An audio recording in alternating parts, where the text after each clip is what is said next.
और सुनाओ महाराज, और आनंद आ रहा है। वो जिस दिन आपने सुनाया था वो भले पूर्ण हो गया, फिर से सुनाओ। इसी प्रकार की लालसा गोपिकाओं के मन में है, उनका अंतःकरण भरता ही नहीं।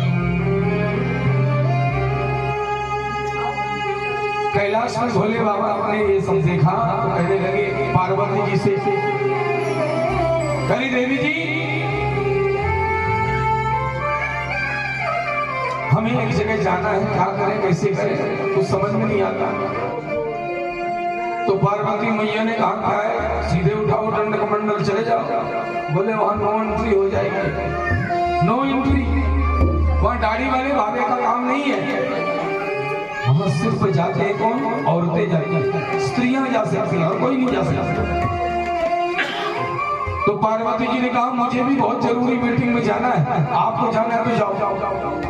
बोले वही हमको भी जाना, जाए आप जा रही हैं, कहा महाराष्ट्र में। तो पार्वती जी ने कहा कैसा करो, कुछ इंतजाम करो हमारे लिए, मुझे भी बहुत इच्छा हो रही जाने की। तो पार्वती जी ने कहा ऐसा करो साड़ी पहनना पड़ेगा। बोले हाँ पहन लेंगे, चूड़ी पहनना, सब जूड़ा सब कर लेंगे। बोले आपके दंड कमंडल यही रख दो। हाँ बाबा जी को जल्दी पहचान जाते हैं वो कृष्ण, वहां नो एंट्री हो जाएगी महाराज, गड़बड़ हो जाएगी सब।